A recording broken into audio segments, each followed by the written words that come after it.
Tshelo bani ningacula umculo wethu lapho sohlangana khona kuzophela abantu. Tshelo bani Ningacula umculo wethu lapho sohlangana khona kuzophela abantu. Welcome back, everybody, to the second session of the 15th Time of the Writer Festival. This session is a poetry session, and unfortunately there's no open mic. I saw a lot of poets that come to visit the Poetry Africa Festival. Hi, all of you. Thank you very much for coming out tonight. The first poet that we're going to jump to, I won't delay any further, is David wa Maahlamela. He's a South African poet hailing from Polokwane. He likes to think that, you know, it's part of South Africa, but it's really, sorry. So, without saying anything further, please welcome David wa Maahlamela.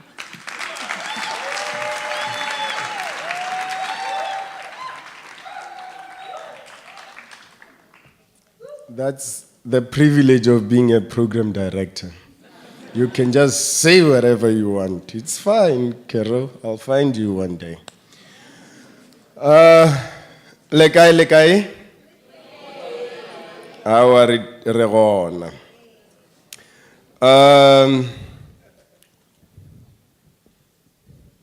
I'm so happy that I'm the first on the list, because if other people can perform before me, I'm not sure if I'll be able to perform.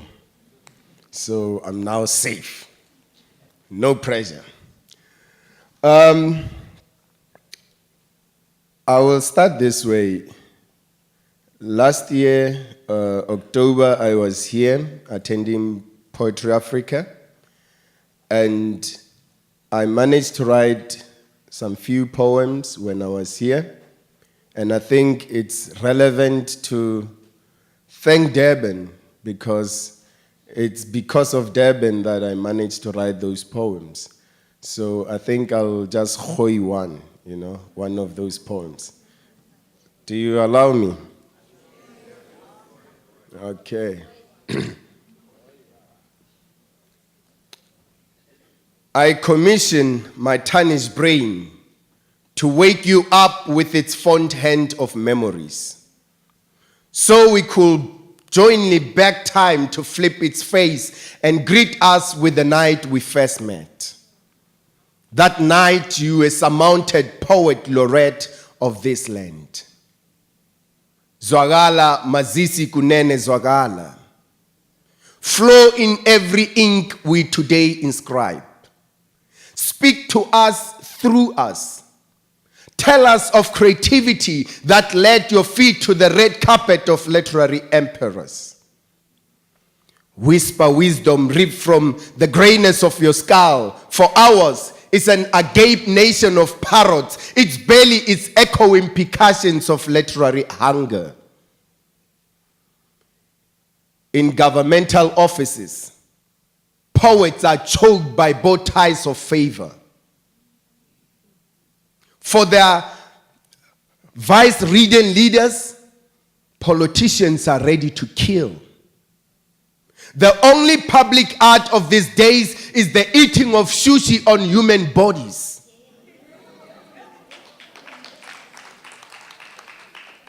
What used to be poetry is now written under shades of shame and fear.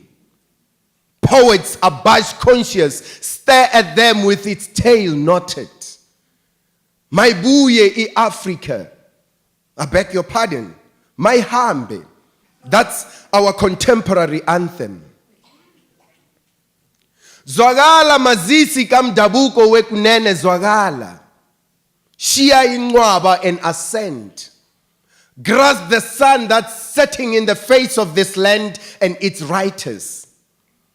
Ambush our eyes and capture that darkness so we could see the truth hidden beneath any skin, be it black or blue. Make us understand that a nation without silver-tongued poets is but a political limousine or cruise controlled on a highway of corruption. Africa, my ending. Zwakala imbongi yethu zwakala. Forget not those who engraved undying words on mountain rocks of our minds with same chisels of your time.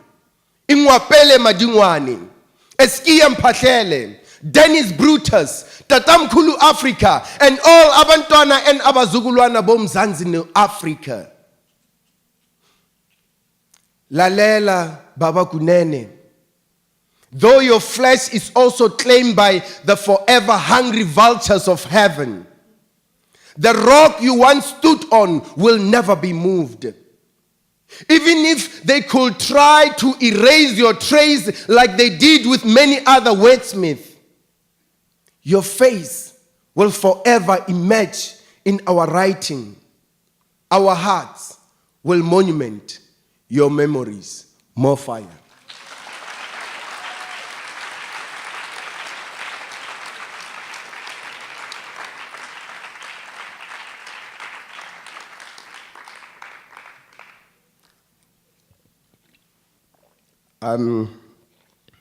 Apparently, Limpopo is invading KZN.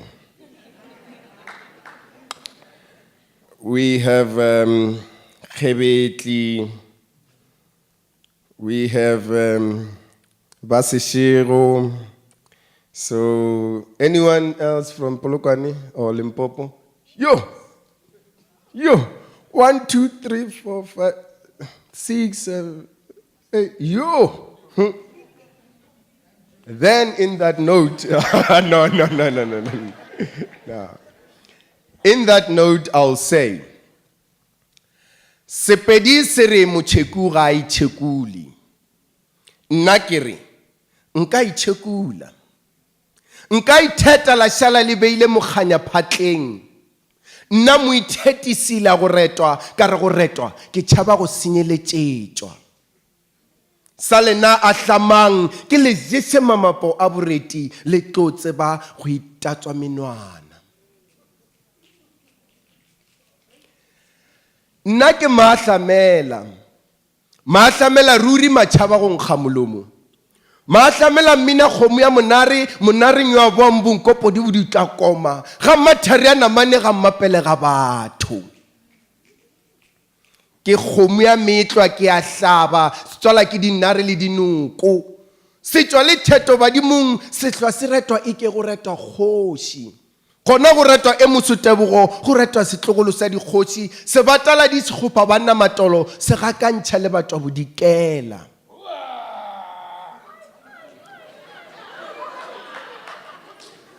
Ga ke buka ya go hloka matlakala se hloka mogola. Ga ke moya se hloka mathomo le mafelelo, ga ke lewatle se hloka botso le boyo. Ke motho kgomo ka bonwa ke a rekwa. Nna le pekepeke le phadimisa tšhoša le phadimisa tipa go ba bohwebedu. Ke le shole mogale boroko ga ke botsebe. Tinkgwiti ya moaparankwe ba re dingwe di ratwa di bua mokatong ge e le nna ke retwa ke saya. Gobane ke le mofenyi moila phenyo gaphamadi ke metsi ke a hlapa mogale ke mmona ka mabadi. Dithupanyana tša bašimane di ka ntirang.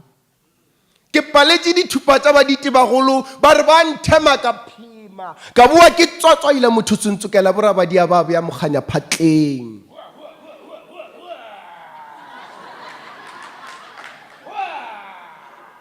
Ke nna yena yo ke lišang dikgaetšedi tša lena. Di re nkebe badimo ba re dimolele ka yena re ete re kgantšhetša mango mathari re re wa rena ke mogale tebogo ma fetang bašimane ba hlabathedi ge le mašolopodi ba ikrumela ka dikobo ba tšhaba senganga segolo thoba dingwe melala. O rile go lwa le letebele a le fenya. La eta le itheta le re ke lwile le Maahlamela setlogolo sa makhutšo a matshangwane ya bo le phaswa le naila bo botse bophala ba makgarebe. A fa le ankwa makgarebe. Ge le nkwa le reng le sa hlabe megolokwane. Ga le patata la ruri, le re go patata le koe ke merafe yotlhe. Selepe go mela mere o remile.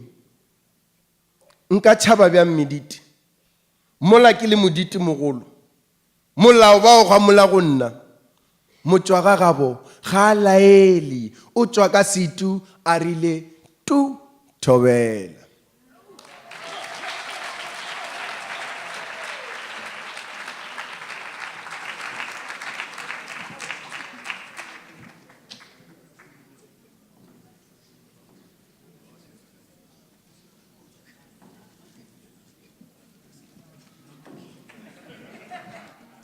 You see?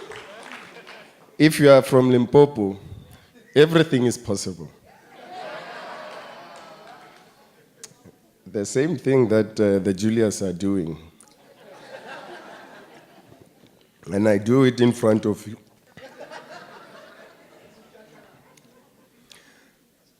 Human Rights Day. I believe each and every one got the right to have rights. But I don't think you have the right to write off other people's rights. So let's celebrate our rights, but responsibly. When we see things going wrong in our communities around us, let's take responsibility. It is not my role as a poet. It is not your role alone. It's our role. Everyone. That little effort can change this world.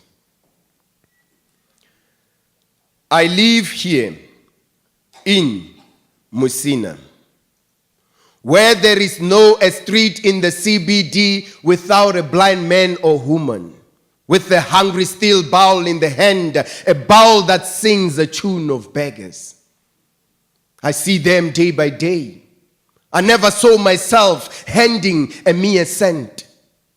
The only donation I give is a blank look. Is this the way it has to be? I live here in Musina, a desert of entertainment, where a bar lodge is but a medicine of boredom. Young children digging their own graves. No age restriction, no color description. Money talks. I, a so-called a useful community member, what do? I live here in Musina, where Zimbabwean truck drivers take an overnight rest, mentally inedible girls as their blankets. Don't call it prostitution, but baby-making action. Mbeki's child support grant is the target. HIV, AIDS, not the nightmare. Future dies in my eyes, stillborn. What do? I live here in Musina. Our township is Nansfield, where a library is in the neighborhood of a 24/7 ear blasting bottle store. You study with the head, nodding to the beat. You read with the head, nodding to the beat. You study with the head, nodding to the beat. I am a literate someone. I know what education means. What do?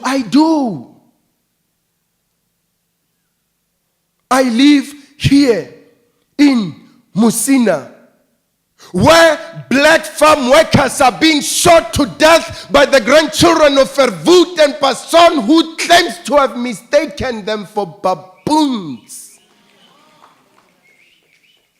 Racism is still biting our fingertips to the bones. What do? I live here in Musina, owns a big blooming business. This town is a pond, I drink from it. This community is a shaft that gives motion to my business. Maybe you may ask, what do I give in return? I live here in Musina. Much to tell about this beautiful place. Much to ask about this bloodiful me. Why does a person like me has to live here in Musina? More fire.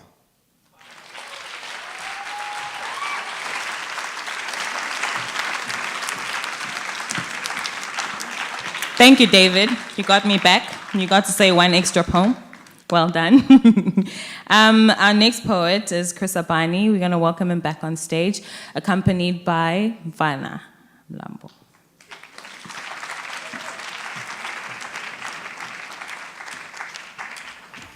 Good evening. Again, David's a hard act to follow.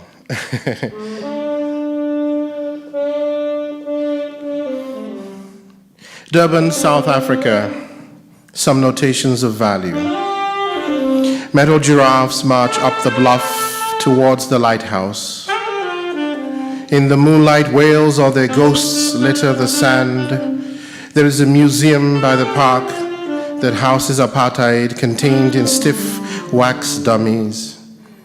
The tour bus stops on the road's edge. On the right, a black town, the left Indian pointing. The man says, this is the racial divide. And each night the pounding sea reminds me that here women are older than God. And these people carry their dead with them, plastering them onto every met face, yet love hums like tuning forks, and the fading, spreading sound is the growth of something more.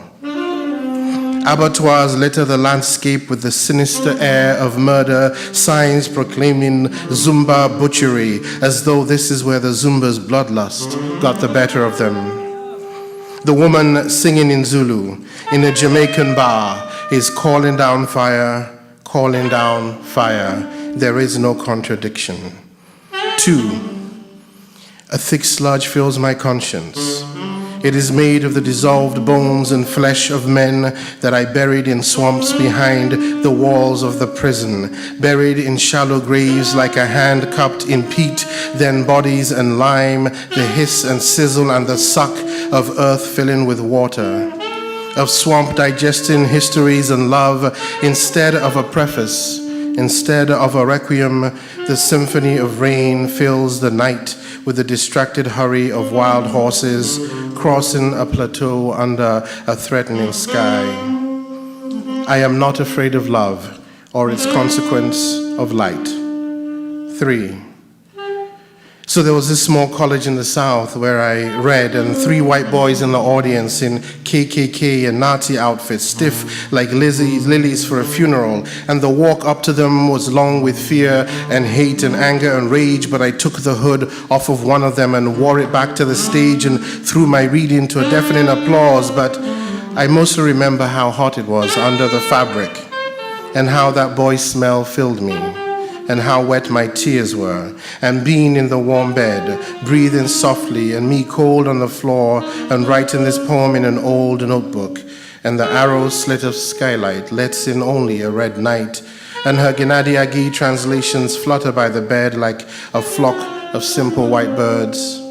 The more we promise never to leave our lovers, the faster the horizon arrives. 4, quench the light. And my cousin's voice heavy with an Igbo inflection that made it a threat, like I will quench you, like the man quenched yesterday, like a fragile neck breaking, the way our ethnicity was nearly quenched in a war that began with a pogrom against us, quenched and all but gone, but we raged, but still Igbos littered northern streets like so many dead flowers. I trimmed the wick, the lantern gulped hungrily for light, stuttered once, twice, then gone, quenched. 5, why would a boy who knows nothing about alchemy and the machinations of blood and other terrors respond to a voice calling for a reign of death and other terrors. Red Riding Hood walks out of the forest and her basket explodes.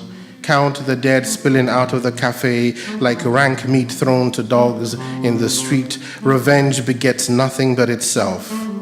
Sometimes, after a suicide bombing, pieces of flesh and bone from the dead bomber embed themselves under the skin of the survivors, swelling into bumps days later. Organic shrapnel, let there be love. 6. There is no native land. We're always on a platform waiting for a train that almost never comes. The express screaming through the station is a dragon. Sometimes snow, sometimes sun, sometimes we say, this is my station. In truth, it is all journey. No one gives and no one takes. The true miracle is that love happens all the time. If there is a native land, this is its geography. 7. Growing up with a maker who was albino, and how we feared his pink skin and red eyes, and how we loathed him. To my shame, I never ate with him, saying always, I just ate. And to my sister under my breath, he disgusts me. She never told on me, but she made me wait while she ate with him. Same plate, no utensils, only fingers, her eyes never leaving mine. And in this way, a sister saves her brother's soul. 8. When you first see a man die, from a machete cut or a bullet, which is to say when you first confront the astonishment of blood and feel it creep over your skin like a sugary sludge, even though the cracks it wets are not your skin, but the obsidian of the road, you feel sick in ways you thought not possible. A deep and wonderful bile that can never leave your stomach, and then the days pass and you become familiar with its ways, and it bothers you no more than cherry syrup dripped over pancakes. You grow bored and impatient with it all, with the shock of those just arriving moments, and after that people can die around you day and night, and you go on without even noticing, and my capacity for it scares me. Blessed are the undefiled in the way. There are only 2 ways to view the body, resurrection and crucifixion. Everything that falls between is ritual. 9. In the Nigeria of my youth, women bleached their skin, leaching all that was black except what was too stubborn to go, hauling elbows and knuckles and knees, and memories blotching their faces yellowish, blackish, greenish blue, skin as bruise. Holy be the name of the old lady of the mercury soap, O Lord of the encroaching light. 10. When I was 5, I tried to fetch water from the unfinished septic tank with a plastic teapot for my sister's party. And I fell. The weakness of water eroded wood given beneath me. And what kind of son betrays his father like this? And as I emerged, I saw he was about to leap. And maybe that was why he beat me so much. Maybe it is too much for your father to believe that he would give his life for you, and who can blame him? 11. I have a cousin who walks with a shuffle. It was cruel to think she was slow. It is simply what circumcision does to some women. I am looking for the words to say this, but I remain a man, you see, and the knife is firmly in my hand. 12. This is not a lamentation, damn it. This is a love song. This is a love song. Like reggae, it all falls on the offbeat. If there is a way, it is here. They say you cannot say this in a poem, that you cannot say love and mean anything, that you cannot say soul and approach heaven. But the sun is no fool, I tell you. It will rise for nothing less. Thank you.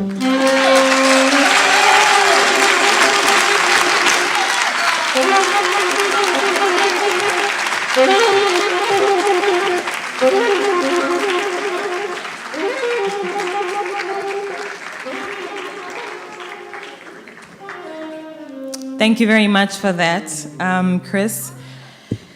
Our next poet tonight is Kwame Dallas born in Ghana but grew up in Jamaica.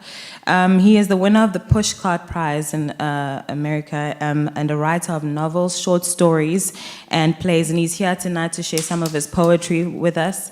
Please welcome him onto the stage.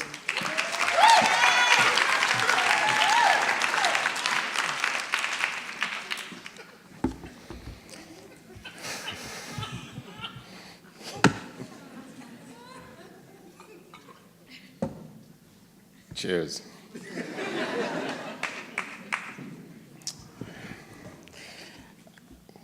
Good evening. Good evening. It's good to be here. Wonderful to read with David and Chris Abani. Chris was reading from his wonderful book, Scientificum, which is probably one of the best books published this year. I'm just going to read some poems. Let's see what happens. These poems are written during the reign of George W. Bush. Our colossal father again. Sub, heavy world, sub as you spin. W.H. Auden. 1. The portrait painter's art works like faith that turns the wafer, the decanter of wine into something else. A dragon swaggers through the portal of our century, striding into a Gothic sky. 2. In another country, olive groves and gleaming mosques are pulverized to dust. Outside, the white courtyards, bloody streets fade after sudden explosions. 3. He is a throwback to grand lawgivers who stretched their arms over the world. We will remember him for his Augustan self-denial, the last beer he drank, and his mealy-mouthed sermons. And 4, his prophets pour oil that rises in a flood across the marbled floor. Better a good name than costly oil, the day of death than the day of birth. In the faint light of dusk, he seems to be walking on water. Last days. Rain and ashes seal my lips. Allen Ginsberg.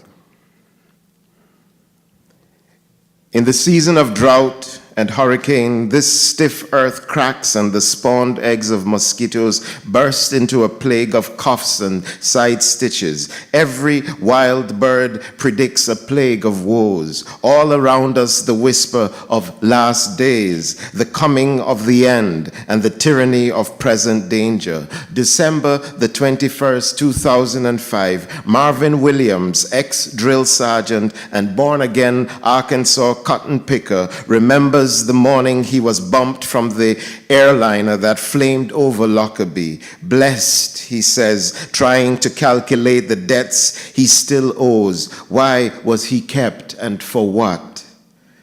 The dragonflies are dying, and in the suburbs the pandemic runs amok. Our bodies betray us, and the summer's heat warms the sea as deep as plummet sounds. In the desert, it rains in deluge, while the glaciers vanish from the mountains. The stars die 1,000,000 years ago. On the beach in Bahia, a congregation in white descends to the water's edge, singing. The surf lips the disemboweled carcasses of small animals.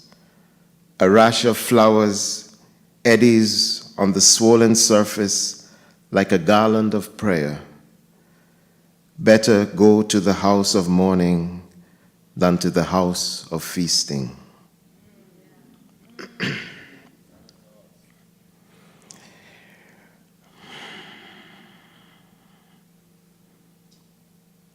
This poem is called Genocide Again. If a man were to wake up in Sun City, he would smell the truths of prophecy. Those close by will die by machete blow. Those far away will die of the plague, and those who are spared will know the famine of orphan days. The youth wandering motherless through the hollow houses tucked into the overgrown valleys and hills, the yam vines choked by the verdant bush, and the earth swallowing the wet stain of a dead body. The famine will soon destroy the remnant, leaving an impossible cavity in the nation. A man wakes to the truth that sometimes God's word smells like the rotten flesh of murdered bodies scattered among broken incense bowls, cold, wet fireplaces, strewn clothes, splatters of blood on the floor, an overturned pot, rice grains hardening in the stale air, and an empty leather sandal.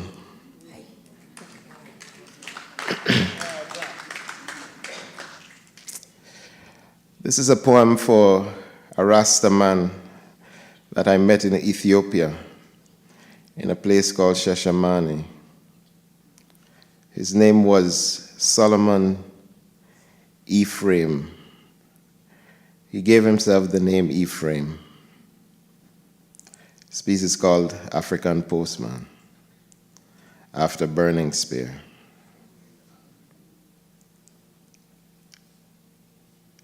Son, who is that? It's the African Postman, Daddy. East from Addis Ababa, and then south deep into the Rift Valley, I can hear the horns trumpeting over the flat-roofed acacia trees, see African women bend low with wood heavy on their backs, and the cows, goats, donkeys, mules, sheep, and horses, snapped into obedient herds by sprinting children, move along the roadside. Life happens here. I'm traveling to the land I've heard about, Shashamane, the green place, 500 acres of jazz benevolence, and I know now that I long to hear the roots man tell me how, despite the rumors of his passing, the Nati keeps on riding, keeps on standing in the fields of praise to hold on to the faith of roots people. Brother Solomon, you put the name of Ephraim on your head and carry the face of the true Rasta, the face of an Ashanti warrior, eyes deep, deep under heavy lids, and your skin tight as leather, blacker than black. I have met you before on the streets of Kingston, there where you trod to the hiss and slander of the heathen, you, Natty Dread, gathering the people's broken minds into your calabash. You carry it all. Tell them, return to the roots, the healing shall take place. You are Burning Spear's voice in the fields of Tef.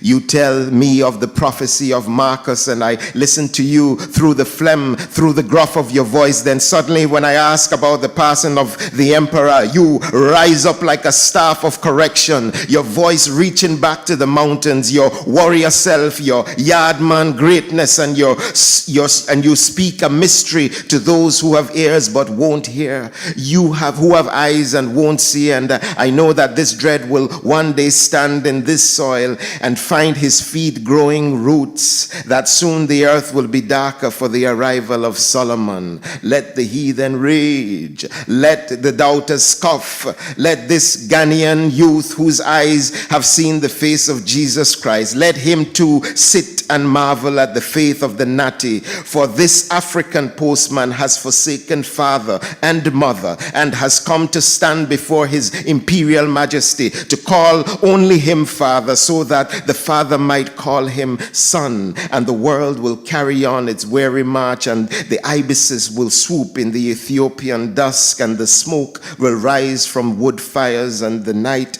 will come with news that the rootsman, after 400 years of being told he is homeless, has come home. Yes, Jah. Yes, come home, yes, Jah, sons and daughters of His Imperial Majesty, Haile Selassie, earth rightful ruler, without any apology, say, this is the time when I should come home, yes, Jah, oh, come and hold the fort, come and hold the fort, nah, let go, nah, let go.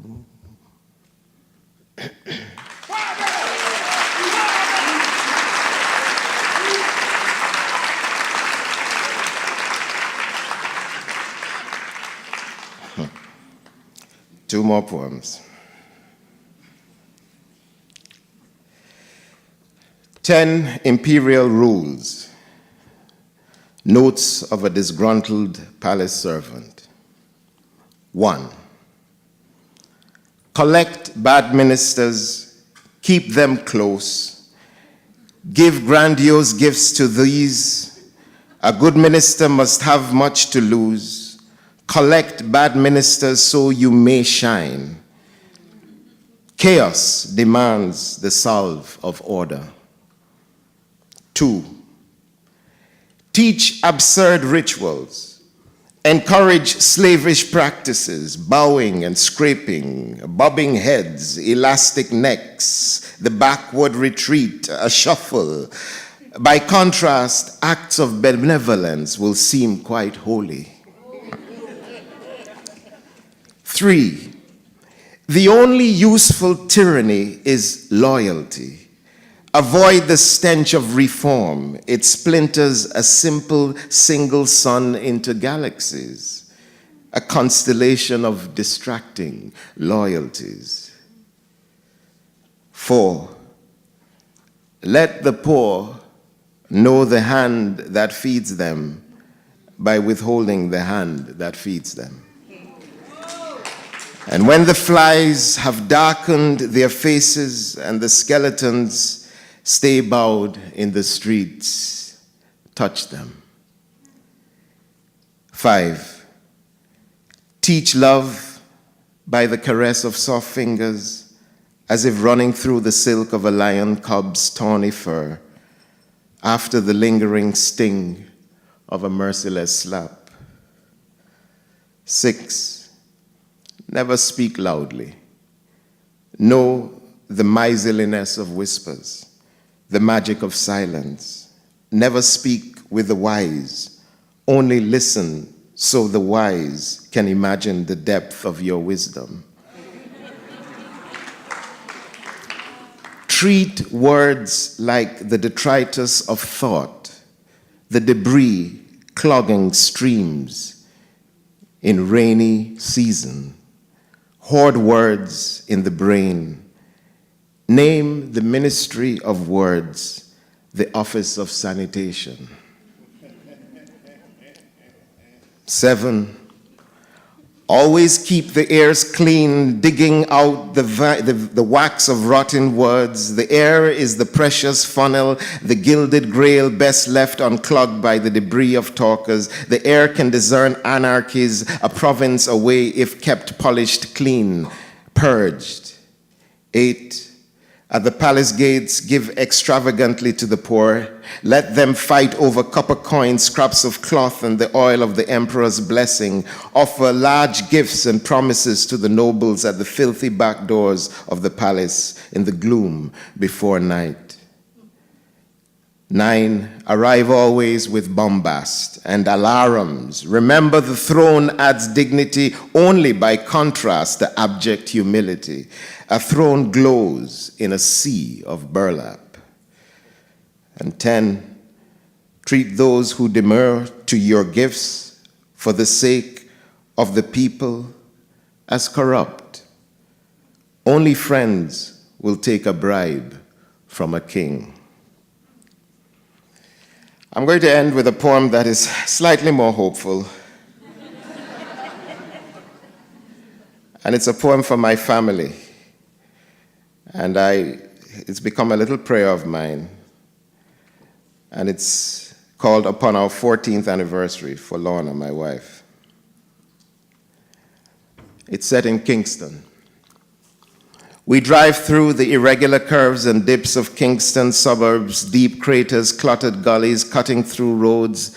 Adjua's tiny car is a shelter of laughter and the making of nostalgia. We know people die on these streets all the time, but tonight we are able to forget.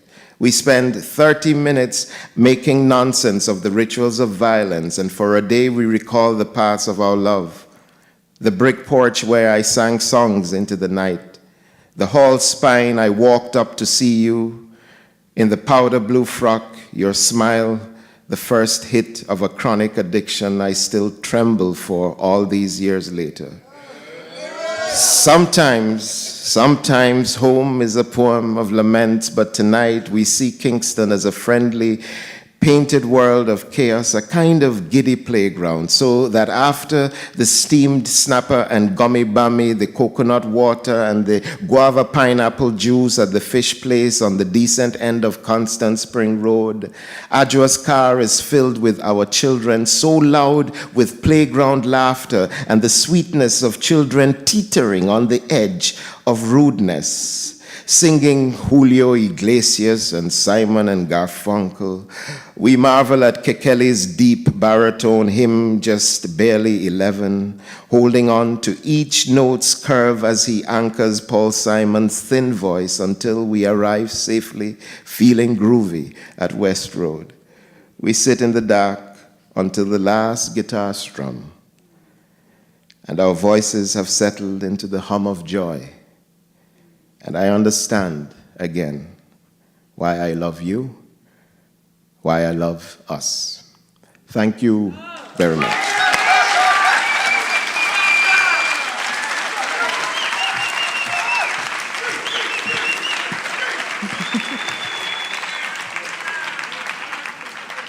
Thank you very much for that, Kwame. Our next poet is the very well-known Lebo Mashile. I know that a lot of you... Go ahead, guys, go ahead. So I won't say anything more because you guys seem to, know your business about this lady. So I'll welcome Lebo Mashile on stage.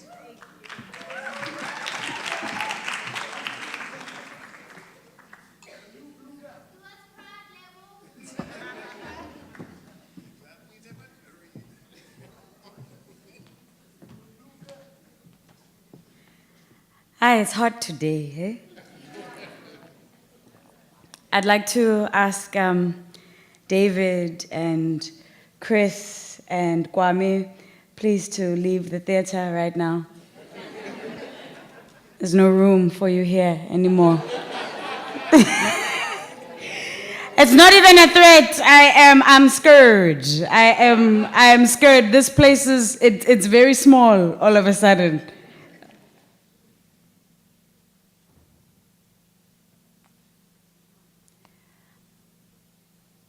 I will keep you in a safe place where the walls speak and the doors don't have locks, where the roads intersect and collisions are encouraged, where each throbbing tremor is listened to and the children never grow old. I will keep you in a safe place where heaven is beneath your feet and hell is in the sky. The road you've walked is your guide. The sweat on your back, the cracks on your heels are plastered to the walls. The walls, they never shut up. They will speak you to yourself. They will find you between two covers, in the words between the lines. Fine black ash slips out of the hand like stories dancing on air, leaving stains on my nails and fingertips. Death's imprint has altered me. after the rains. Green shoots pierce through smoky gray skin. The charred remains of the landscape's hair becomes food for a new coat. In death, there is life. There are as many ways to die as there are ways to live. Each time I die, what remains shapes what is still to be.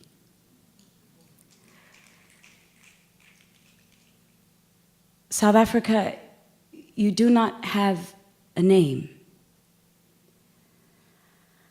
Things that go unnamed wander through the world, not knowing where to look or where to go. In Africa, names are asked for, prayed for. Blood is spilled in the name of naming. Warm, red liquid seeping into dust fills the dead with life. Our names are the dead speaking. South Africa, can you hear the song of the dead? The rush of blood spilling daily in your breast. We kill each other for your nameless name's sake, to appease the hungry ghosts who keep asking, where do we look? Where do we go? The dead know more of living than we, the living dead. The way what is unspoken outweighs what is said. The untold tales of walking corpses who see plenty but go unfed. The silent history shouting at the present like electric fences around king-sized beds. South Africa, your aspirations asphyxiate me. I die each day just to live free. Bonded to the lie that I could own any land or that you could ever build a fence that could hold all of me. The dead have us by the collar. The dead squeeze themselves into our dreams. You think that you belong to yourself. The dead are using your eyes to see. We dress our wounds in costumes like designer aids and branded poverty. Tourists gorge their tears on raw sewage, then drive 10 minutes to sip chai tea. Our corpses are clothed in contradictions. We fashion fictions to feed free market afflictions. We are dancing to a dead rhythm while the dead wait for us to see ourselves in them. South Africa, the dead do not die. They wait for you to stop being afraid, to hear the voices that know where to go and what to do, to sit with these silences and give them names. I wore you today like a raggedy coat for the feel of how warm it used to be. I wore you beneath the tattered veil of night, far from the glare of stars or eyes. I wore you until touch reduced to the wetness of crumpled notes left in my tiny hand. I wear your scent into day, but I have never tasted your kiss.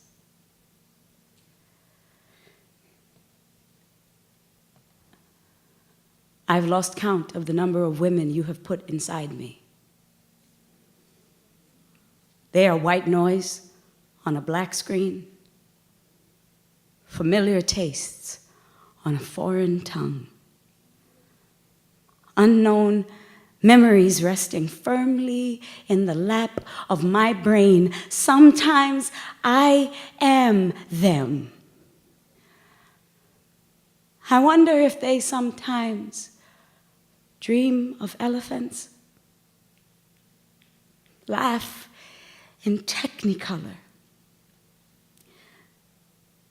and carry rivers in their hearts, remembering a day when the whole world changed color. And they didn't know you anymore.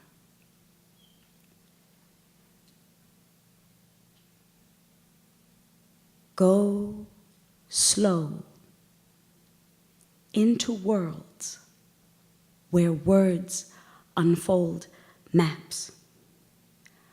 Find holes, make whole, steer clear of traps, see gaps, steps steeped in insight, free flight, fright, break form, flow, fly, fall, crawl, creep quietly, feel fear, steal hope, slide out, trip up, slip away, skip over, flip through, flop down, hop on, bend, pretend the mind is a friend. Don't forget to dismember memory, remember to write what's left. Know that it binds you like wind blowing from inside. Even air has songs like you, never stopping. They just keep moving. There is a me that I could be if I just let her breathe outside. A thundering song that I could sing if I just let her breathe outside. There is a me who lives unseen. She paces the corridors inside. She's made of dreams that flow in between these walls in my mind. She is my internal shadow, traversing time. The relentless hope that slowly seeps through my eyes like the sun-draped dawn. She never asks why. It is her job to ignite me, her purpose to be my guide. To the me that I could be if I just let her breathe outside. To the thundering song that I could sing if I just let her breathe outside. Transformation is the spirit changing gear. The elements of one's being becoming aware that the future is always far when your feet are firmly planted here, attached to the present, rooted in fear. But change is the pulse of possibility pulling from the periphery to the now. It is the questions unanswered, the journey through the whys and the hows. It is a sojourn through darkness with a solitary flame as guide. It is the sole destination, the navigator, and the ride. It is the blue light revelation revealed when morning cracks. It is abundance when you have known how it feels to live in lack. It is the race, the car, the ref, the scorecard, and the track. It is eyes fixed to the horizon with angels at your back. It is the purpose held with reverence, reverted to when doubt attacks. It is an energizing uncertainty, leaving no option of turning back. Always shifting, always present, demanding of us to be more than who we see ourselves to be, than who we've been before. Tomorrow is an infinite portal with no ceiling and no floor. There is only the ledge which beckons us and wings designed for us to soar. There is a me that I could be if I just let her breathe outside. A thundering song that I could sing if I just let her breathe outside. There is a me who lives unseen. She paces the corridors inside.